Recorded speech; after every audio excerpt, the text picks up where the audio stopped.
from Indonesia, so I'm coming from the Southeast Asia. So probably you have been listening from the Africa side. So let me bring the issue from the Asian side, the southern part of Asia. From the Asian part, we have global health true leaders. Why we named this idea was started with the support from IDRC when they have the Eco-Health Field Building Leadership Initiative. Some of you probably questioning about what is the relationship between Eco-Health and One Health. Some of you probably have some experience involved in IDRC supported program on Eco-Health. I've been involved in Eco-Health, and now I'm involved in One Health, and sometimes I'm becoming confused. What's the difference between Eco-Health and One Health? So everybody trying to talk about health, but I sense that there is a global aspect on those two things. So that's why I promote the issue of global health, because I've been working in the international arena, and I think there are many differences in the world, and there are many conflicts potential in the world. If we cannot work together, we cannot solve the problems. So that's why I'd like to encourage you all to work together in the area of global health. Because as mentioned by Prof. Kasumba, that what is the One Health corporate destiny? What is our destiny? I'd like to translate my destiny, and hopefully also yours, is that we have to work together across profession in the world. Not only in Africa, not only in Uganda, not only in Indonesia. So that's why this program is promoted because I'm really concerned about the issue of zoonotic disease, and I see one of the challenging problems of everyone in the world is HIV/AIDS.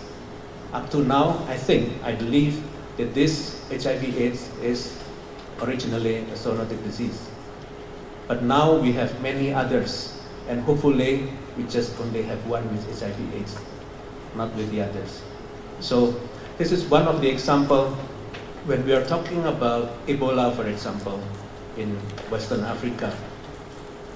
It has been a long time that the problem over there. Many people in the world would like to help, but sometimes they don't know how to do it. Many volunteers came to the countries over there, and they try to help. But for you in this room, that if you are a veterinarian, probably you are not familiar to work with medical doctors.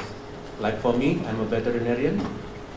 And also for you who are medical doctors, you are not probably familiar with working with the veterinarians or social scientists. So that's why this idea is to bring about working across professions at all levels, including international level, if we have problems like Ebola in Western Africa. So that's why this program is started now already 5 series in Southeast Asia. It started in Indonesia.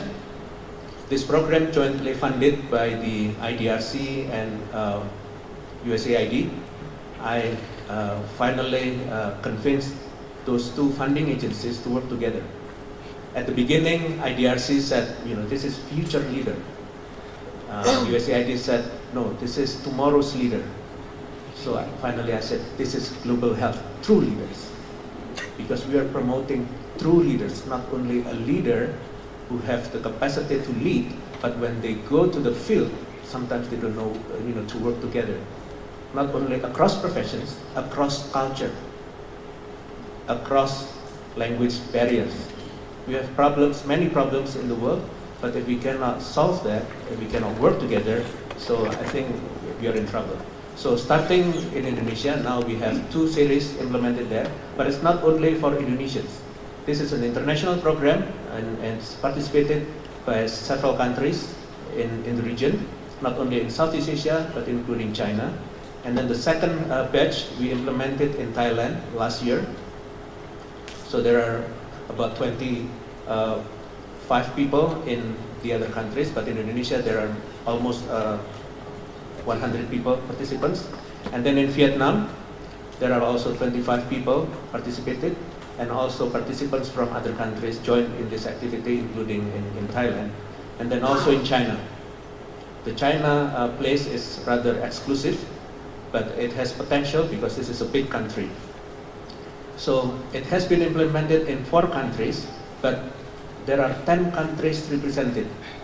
So there has not been any participants from Africa, but this is potential to be implemented in Africa and also globally. So that's why we need to promote this to people to work together across continent. It's good that OSHA invited Sihun so that we can share the materials and what we have been implemented.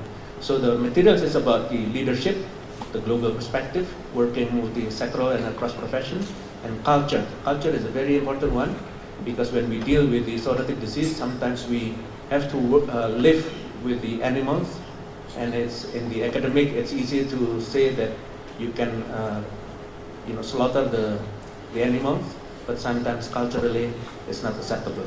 So that's why with the case studies and also role play in the room, so we work together.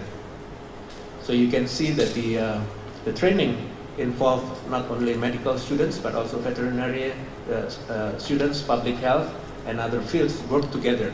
So this is a good experience for the students before they go to the field, and finally they graduate from the universities. So we have several modules, so 6 modules in global health and becoming true leaders. Especially we taught how to, with the culture, beliefs, values, and ethics and morality, to be the leader at the global level as well as at the local level. They have to understand about it, and also partnership and collaborations.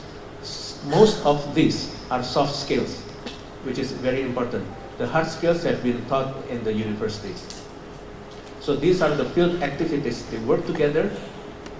So hopefully that when they graduate, they can also work together at the international level also. And this is the leadership training. They have to have the spirit. They have to be brave, but they have to be careful. So that's why the combinations of technical skills, soft skills, and also training, exercise, physical training, to make them, to be, true leaders. These are the participants. It's almost 200 people involved in almost 2 years. So we are planning to have more activities, and this is part of the Sihun activities annually, and hopefully that there will be more participants. So we are thinking that with this activity, hopefully that people in the world have empathy to the global health concerns. Because when we are talking about international health regulations, we are talking about a global health security agenda. We need to work with the people. We need to work with the leaders who really understand and commit to find the solutions and solve the problems. Okay, by saying this, I would like to say thank you for the opportunity to share this topic to you. Thank you very much.